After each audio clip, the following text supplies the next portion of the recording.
അതായത് നമ്മൾ ചെയ്യുന്ന കർമ്മങ്ങൾ ആളുകൾ കാണണം, അതിനു വേണ്ടി ചെയ്യുന്നത്. സുംഅത്ത് എന്ന് പറഞ്ഞു കഴിഞ്ഞാൽ നമ്മൾ ചെയ്യുന്ന കർമ്മങ്ങൾ അതിനെക്കുറിച്ച് ആളുകൾ സംസാരിക്കണം, ആളുകൾ അതിനെക്കുറിച്ച് സംസാരിക്കണം. രണ്ടും മദ്ഹാണ് ഉദ്ദേശിക്കുന്നത്.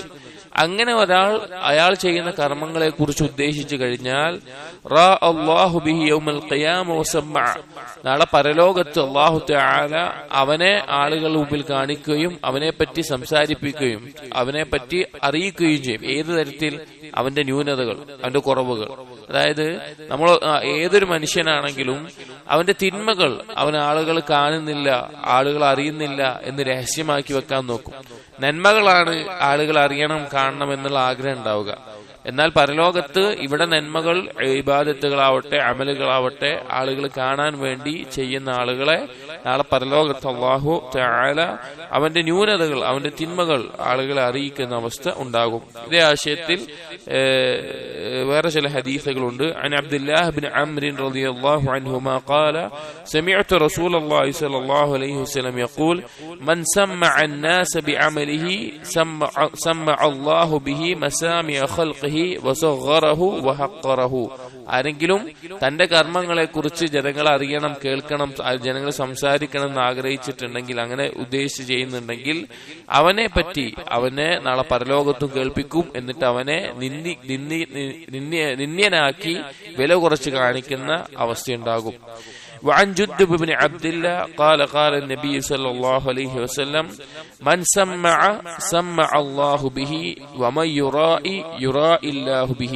ഈ പറഞ്ഞ അതേ ആശയത്തിൽ സുമഅത്ത് ആഗ്രഹിക്കുന്ന ഒരാൾ, റിയാ ആഗ്രഹിക്കുന്ന ആൾ നാളെ പരലോകത്ത് അല്ലാഹു അവന്റെ ന്യൂനതകളും കാണിക്കും. ഇതേ ആശയത്തിലുള്ള വേറൊരു ഹദീസ്. وعن عوف بن مالك الأشجعي رضي الله عنه قال سمعت رسول الله صلى الله عليه وسلم يقول من قام مقام رياء راى الله به من قام مقام سمعة سمع الله به.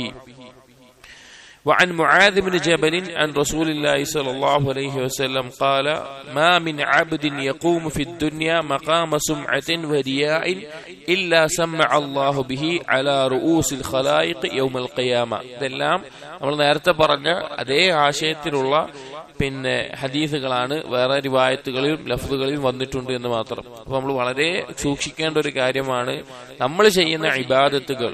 അത് നിസ്കാരമായാലും നോമ്പാണെങ്കിലും ദാനധർമ്മങ്ങളാണെങ്കിലും എന്ത് കാര്യമാണെങ്കിലും അത് ആളുകൾ അറിയണം, ആളുകൾ കേൾക്കണം. നമ്മൾ അറിയാതെ നമ്മിലേക്ക് വരുന്നൊരു കാര്യമാണത്. നമ്മളൊരിക്കലും ചിലപ്പോ മനസ്സിലാക്കിയിട്ട് തന്നെ ഉണ്ടാവൂല ഇങ്ങനൊരു നിയ്യത്ത് അവിടെ മാറിയിട്ടുണ്ട് എന്നുള്ളത്. അത്ര ഗൗരവത്തിൽ വരുന്നൊരു കാര്യമാണത്. അപ്പൊ നമ്മുടെ അമലുകൾ ഇഖ്ലാസോട് കൂടിയുള്ളത് തന്നെ ആക്കണം.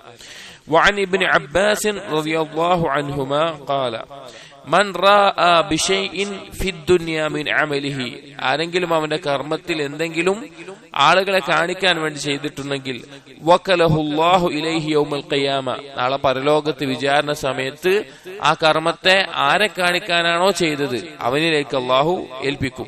വഖാല, എന്നിട്ട് അല്ലാഹു തആല അടിമയോട് പറയും ഉൻദുർ ഹൽ യുഗ്നി അൻക ഷൈആ, നീ നോക്ക് നിനക്ക് എന്തെങ്കിലും ഒരു ഉപകാരം നീ അല്ലാഹു അല്ലാതെ ആരെ കാണിക്കാനാണോ ചെയ്തത്, ആർക്ക് വേണ്ടിയാണോ ചെയ്തത്, അവൻ എന്തെങ്കിലും ഒരു ഉപകാരം നിനക്ക് ഇവിടെ ചെയ്യുന്നുണ്ടോ എന്ന് നീ നോക്കാൻ വേണ്ടി അല്ലാഹു തആല പറയും. അത്ര ഗൗരവമുള്ള കാര്യമാണ്.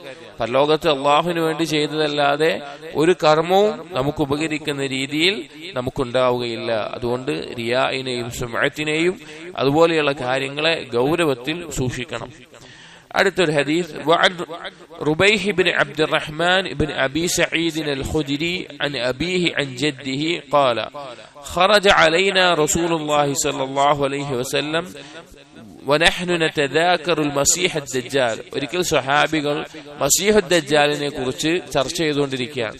മസീഹ് ദജ്ജാലിനെ കുറിച്ച് സ്വഹാബികൾ വളരെയധികം ഭയപ്പെട്ടിരുന്ന, ചർച്ച ചെയ്യുമ്പോൾ തന്നെ വിശ്വാസം പറയുമ്പോൾ തന്നെ വളരെയധികം ഗൗരവത്തിൽ എടുത്തിരുന്ന കാര്യമായിരുന്നു. കാരണം ഏറ്റവും വലിയ ഈ ഭൂമിയിൽ വരുന്ന ഫിത്നകളിൽ ഏറ്റവും വലിയ ഫിത്നയായിട്ടാണ് നബി സല്ലല്ലാഹു അലൈഹി വസല്ലം അതിനെ പഠിപ്പിച്ചിട്ടുള്ളത്.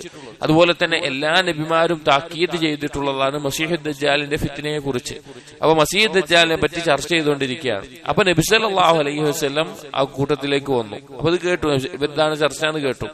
ഫഖാല, അപ്പൊ നബി സല്ലല്ലാഹു അലൈഹി വസല്ലം പറഞ്ഞു, അലാ ഉഖ്ബിറുക്കും ബിമാ ഹുവ അഖ്വഫു അലൈക്കും ഇൻദി മിനൽ മസീഹി ദജ്ജാൽ. നബി സല്ലല്ലാഹു അലൈഹി വസല്ലം ചോദിച്ചു, നിങ്ങളിൽ ഞാൻ മസീഹ് ദജ്ജാലിനേക്കാൾ ഭയപ്പെടുന്ന ഒരു കാര്യത്തെ അറിയിക്കട്ടെയോ? ഫഖുൽന, അപ്പൊ സഹാബികൾ പറഞ്ഞു, ബലാ യാ റസൂലല്ലാഹ്, അത് റസൂലേ. ഫഖാല, അപ്പൊ നബി സല്ലല്ലാഹു അലൈഹി വസല്ലം പറഞ്ഞു, അശ്ശിർകുൽ ഖഫിയ്യു, ഗോപ്യമായിട്ടുള്ള ശിർക്കാണത്, വളരെ രഹസ്യമായി ഗോപ്യമായി വരുന്ന ശിർക്കാണത്. അയ്യഖൂമ അർറജുലു ഫയുസല്ലി, എന്നിട്ട് എന്താണ് അത് എന്ന് പറയാ, ഒരു വ്യക്തി അവൻ നിസ്കരിക്കാൻ വേണ്ടി നിന്നു, ഫയുസയ്യിനു സ്വലാത്തഹു ലിമാ യറാ മിൻ നദരി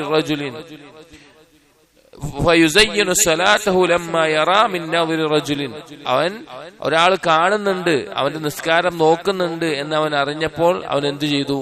അവന്റെ നിസ്കാരത്തെ ഒന്ന് നന്നാക്കാൻ തുടങ്ങി. അവൻ വളരെ ഒന്നുകൂടിയും നല്ല രീതിയിൽ റുക്കൂഉം സുജൂദും അതുപോലെ ഖുർആൻ പാരായണം ഒക്കെ ഇയാൾ കാണാൻ വേണ്ടി നന്നാക്കാൻ ഒന്ന് തുടങ്ങി, നല്ല രീതിയിൽ ഒന്ന് നിസ്കരിക്കാൻ തുടങ്ങി. അതാണ് ശിർക്കുൻ ഖഫിയ്യ് എന്ന് നബി സല്ലല്ലാഹു അലൈഹി വസല്ലമ പറഞ്ഞു. അത് നബി സല്ലല്ലാഹു അലൈഹി വസല്ലമ സഹാബികളിൽ വളരെ ഭയപ്പെട്ട ഒരു കാര്യവുമായിരുന്നു. അപ്പോ ഇതെല്ലാം നമ്മുടെ ഇഖ്ലാസിനെ ബാധിക്കുന്ന കാര്യങ്ങളാണ്. അഥവാ റിയായിൽ നിന്ന് രക്ഷ തേടി നമ്മൾ ഏറ്റവും നല്ല രീതിയിൽ കർമ്മങ്ങൾ ചെയ്യുന്നിടത്ത് നാം ശ്രദ്ധിക്കേണ്ട കാര്യങ്ങളാണ്. ഇൻഷാ അല്ലാഹ് ബാക്കിയുള്ള ഹദീസുകൾ അടുത്ത ദിവസം നോക്കാം. അസ്സലാമു അലൈക്കും വറഹ്മത്തുള്ളാഹി വബറകാതുഹു.